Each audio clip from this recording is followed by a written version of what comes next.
सोया है चौकीदार, कहां सोया है चौकीदार। 1200 का गैस सिलेंडर बेचा उन्होंने, हमने 500 का बेचा, अब 400 का देने का वादा कर रहे हैं। तब मैं ये मिसरे पढ़ता हूं कि कहां सोया है चौकीदार, कहां सोया है चौकीदार। पेट्रोल और डीजल की कीमत रही सैकड़ा मार, कहां सोया है चौकीदार, कहां सोया है चौकीदार। मैं तो शायर हूं, कवि हूं, इसलिए कह लेता हूं ये बात कि चाय बेचने वाला पूरा भारत बेच रहा है, इसी काम में हासिल उसे महारत बेच रहा है। रेल बिक गई, तेल बिक गया, बिका हवाई अड्डा। अगली पंक्तियों पे आपकी तालियों का शोर जाए जयपुर तक, दिल्ली तक, कि रेल बिक गई, तेल बिक गया, बिका हवाई अड्डा। एडवांस में पेमेंट दे देते हैं आप। 25 तारीख को जाके वोट करना है, आज ही थोड़ी करना है, अगली लाइन पे ताली बजानी है, इस वाली पे नहीं। कि रेल बिक गई, तेल बिक गया, बिका हवाई अड्डा, सब कुछ बिकता देख के खुश हैं अपने जेपी नड्डा। कि जनता महंगाई की मारी करती हाहाकार, कहां सोया है चौकीदार, कहां सोया है चौकीदार। हमने सहराओं में हासिल किए आसानी से, वो समंदर में भी रहकर न मिले पानी से। ये सियासत के दिए सबके हवाले न करो, मुल्क जल जाता है एक शख्स की नादानी से। मैं आपसे बस आखिर में इतना अपील कर रहा हूं कि आप इस बात पर ईमान रखते हैं कि मजदूर का पसीना सूखने से पहले उसकी मजदूरी उसको दे दी जाए। रखते हैं ना? तो मुझे बताओ कि आपके इस बेटे ने, आपके इस भाई ने आपकी सेवा करने में, आपकी खिदमत करने में कभी रात और दिन का अंतर देखा? नहीं देखा। नहीं देखा तो फिर इस बात पर आपका ईमान है ना कि मजदूर का पसीना सूखने से पहले उसकी मजदूरी उसे दे दी जाए। तो अब वक्त आ गया है। 25 तारीख को हरीश भाई आपके बीच नहीं आएंगे, आपको हरीश भाई बनकर के बूथ पे लड़ना है, वोट डलवाना है, जिताना है। आप इन्हें जिताइए, मैं फिर से आपके बीच में आऊंगा। बहुत शुक्रिया। मुझे जाना है, डाइस पे जो लोग बैठे हैं, आज सबसे बहुत अच्छा तारुफ नहीं हो सका, लेकिन मैं वादा करता हूं कि मैं अगली बार आऊंगा, आपके बीच में बैठूंगा। अभी आप बैठे रहेंगे, जिग्नेश भाई को बोलना है, बाकी साथियों को भी बोलना है। देखिए, मैंने आपसे कहा ना कि मैं जल्दी फिर आऊंगा, खूब सारी शायरी सुनाऊंगा। अच्छा, ठीक है, मैं 4 लाइनें और सुना देता हूं। प्रधानमंत्री जी देश भर में घूम घूम के कहते हैं ना कि अच्छे दिन आएंगे, अच्छे दिन आएंगे। मैं तो 4 पंक्ति पढ़ रहा हूं साहब कि मोहब्बत भाईचारे के दीवाने दिन ही लौटा दो, वो सस्ती दाल सब्जी के सुहाने दिन ही लौटा दो। ये अच्छे दिन तो अंबानी अडानी को मुबारक हो, हमें ऐसा करो साहिब पुराने दिन ही लौटा दो, हमें ऐसा करो साहिब पुराने दिन ही लौटा दो। बहुत शुक्रिया, बहुत मोहब्बतें। शुक्रिया पटौदी, इतना मोहब्बत देने के लिए। आज मुझे जाना है, वरना ये शहर तो वो है जहां ठहर जाने का मन कर रहा है। शुक्रिया।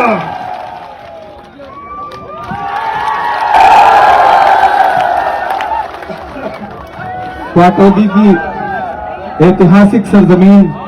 माइक ये ठीक है, वो ठीक है।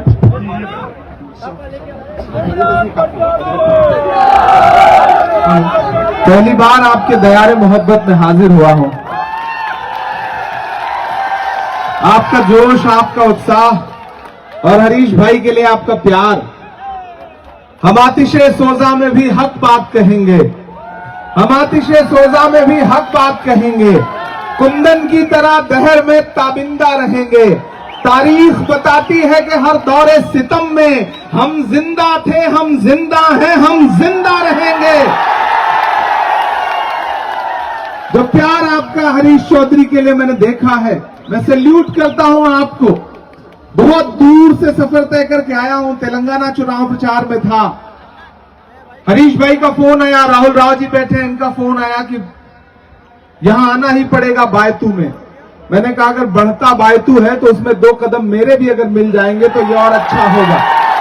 मैं इसलिए आपके बीच में हाजिर हुआ हूं। मुझे लौट के भी जोधपुर से फिर चार्टर्ड पकड़ना है, फिर अभी 2 सभाएं और संबोधित करनी है, इसलिए जल्दी से आपके बीच में माइक पकड़ के खड़ा हो गया।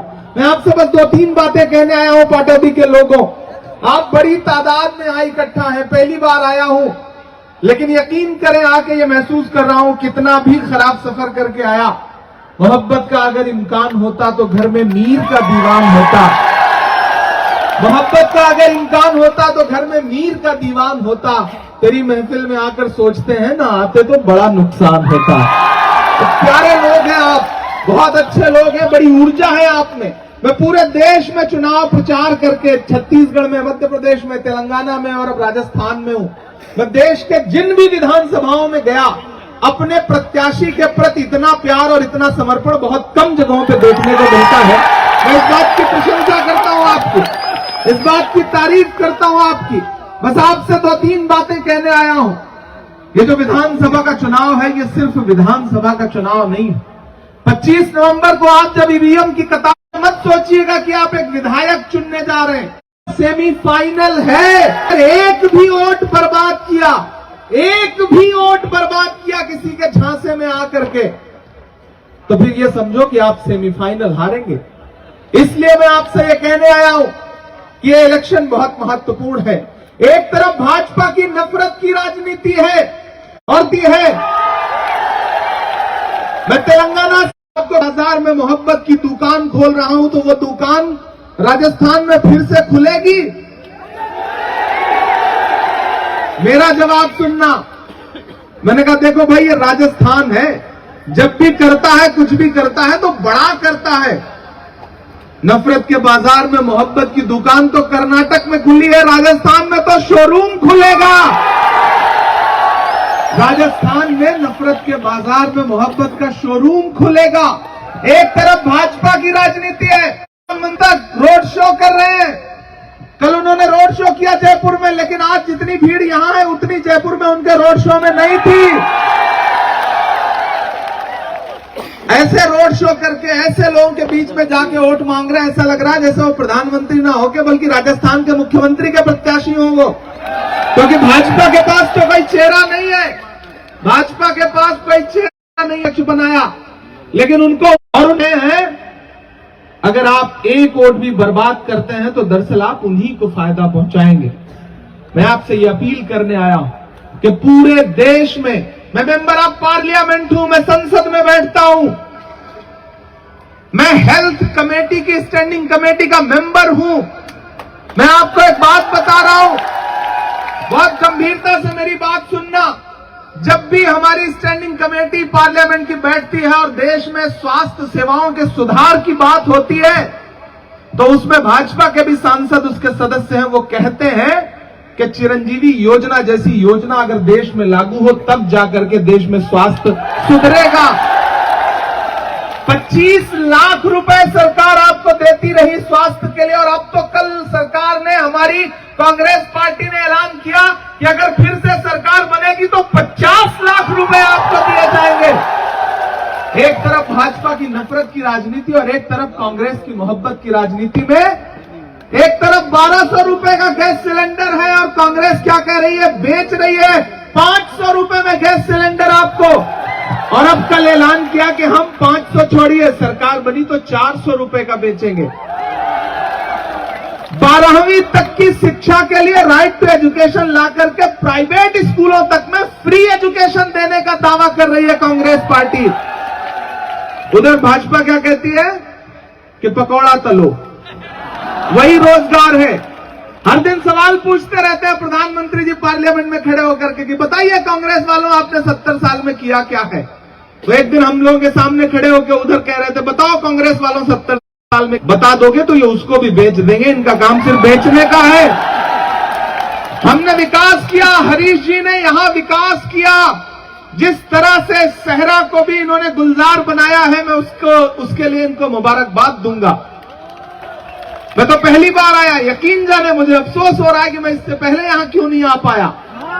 मैं आज हरीश भाई के लिए पाटौदी के लोगों के सामने अपना दामन फैला करके ये कहने आया हूं कि मेरे भाई, ये आपके अपने हैं, आपके बेटे हैं, आपके भाई हैं। आप इन्हें यहां कितनी भी आसानी से पा लेते होंगे, लेकिन कांग्रेस पार्टी के लिए दिल्ली के गलियारों में ये एक बहुत ताकतवर नेता बढ़ा जाता है, फिर उसको और सींच करके उसको और बड़ा बनाया जाता है।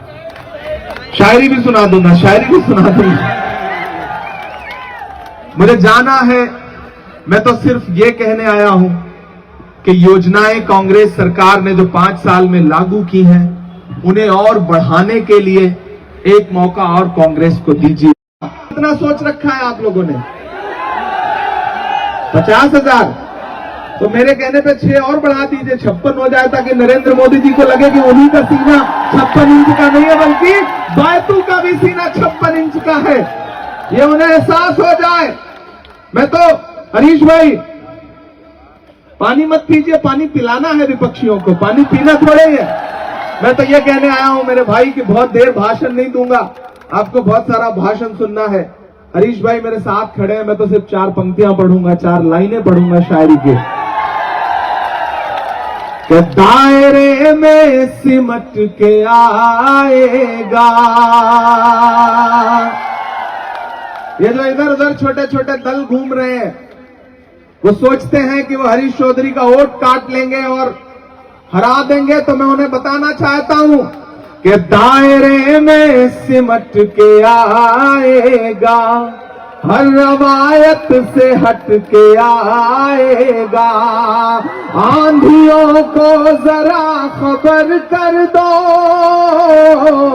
आंधियों को जरा खबर कर दो, शेर वापस पलट के आएगा, शेर वापस पलट के आएगा। 25 तारीख को आपको ईवीएम की कतारों में लगना है। बस एक बात का ख्याल रखना है कि आप बड़े भोले लोग हैं। सुबह चाय की दुकान पे बैठते हैं तो सरकार बना भी देते हैं, बिगाड़ भी देते हैं, लेकिन जिस दिन वोट डालने जाना होता है आपको लगता है कि आज धूप बहुत है, कौन जाके लाइन में लगे। नहीं, अपने एक एक वोट की अहमियत समझना है। बस ये सोचना है कि हरीश चौधरी आपके ही वोट से जीतने जा रहे हैं। आप खुद हरीश चौधरी हैं। ये चुनाव आपको हरीश चौधरी बनकर के लड़ना है। तो 25 तारीख को अपने घरों से निकलिए। और मैं खास तौर से अकलियत के साथियों से कहना चाहता हूं, आपके हमदर्द जो यहां पे आएंगे, दरअसल वो सिर्फ यही आपके हमदर्द हैं। वो दिल्ली में जब बैठते हैं तो कब नरेंद्र मोदी की गोद में बैठ जाते हैं पता भी नहीं चलता है। इसलिए मैं आपसे अपील करना चाहता हूं अकलियत के साथियों कि मैं कई 100 किलोमीटर दूर से आपके बीच में आया हूं, पहली बार आया हूं। आप मेरी शायरी की वजह से मुझे प्यार करते हैं, मुझे मोहब्बत देते हैं। तो मैं हरीश भाई के लिए दामन फैला के कह रहा हूं कि इस बार इतना वोट पाटौदी से दीजिए, इतना दीजिए कि पिछली बार का जो मार्जिन था पाटौदी में, उससे कई गुना बात आगे बढ़ जाए, ताकि हरीश भाई को महसूस हो कि पाटौदी ने पूरी की पूरी मोहब्बतें इनके दामन में डाल दी हैं। हाँ, एक शायरी और सुना दूंगा। आप वोट देने का वादा करते जा रहे हैं, मैं एक नहीं कई शायरी सुना दूंगा। मैं कहां मना कर रहा हूं, मैं तो यही करने के लिए आया ही हूं। मैं तो एक और वादा करता हूं, आप हरीश भाई को बड़े अंतर से जिता करके विधानसभा में भेजिए। कोई दो राय नहीं है, फिर से कांग्रेस की सरकार बदलने जा रही है। इस बार राज नहीं, रिवाज बदलने जा रहा है। ये मीडिया के जरिए चाहे जो नैरेटिव बनाने की कोशिश करें। मध्य प्रदेश, छत्तीसगढ़ में चुनाव हो चुका है 17 तारीख को। प्रचंड बहुमत के साथ सरकार बन रही है दोनों जगहों पर। मैं प्रचार करके आया हूं। उधर बचता है तेलंगाना, वहां भाजपा खाता खोल ले, यही बहुत बड़ी बात है। अब भाजपा ने पूरी ताकत कहां झोंक दी है? राजस्थान में। इसलिए बायतू वालों, जो बढ़ता बायतू का सपना हरीश भाई ने देखा है, उस सपने को पूरा करने की जिम्मेदारी आपकी भी है। अब इम्तिहान आपका है। मैं राजस्थान के बारे में सुनता रहा हूं, 36 कौमें, 36 बिरादरियां। मैं तो यहां मौजूद एक साथी को सलाम करूंगा। एक तरफ भाजपा की नफरत की राजनीति है, वो बांटते हैं हिंदू, मुसलमान, सिख, ईसाई, लेकिन आज पाटौदी में मैं पहचान नहीं सकता कि इस भीड़ में कौन हिंदू है, कौन मुसलमान है।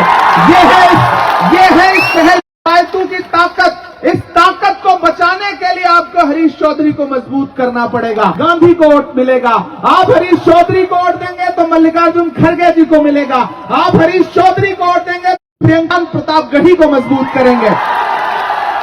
मैं चाहूंगा, और 3 दिसंबर को पूरे देश का रिजल्ट आ रहा होगा तो मेरी नजरें सबसे ज्यादा बायतू पर होंगी। मुझे शर्मिंदा तो नहीं होना पड़ेगा, नहीं होना पड़ेगा ना, नहीं होना पड़ेगा ना। एक एक वोट हरीश भाई को दीजिए। मैं वादा करता हूं कि पहले तो नहीं आ पाया था, लेकिन हरीश भाई को 3 तारीख को जिताइए तो मैं इसी जगह एक बार शुक्रिया अदा करने फिर से आऊंगा और खूब सारी शायरी सुनाऊंगा आपको। जाते जाते बस आपसे इतना कह के जा रहा हूं कि कहां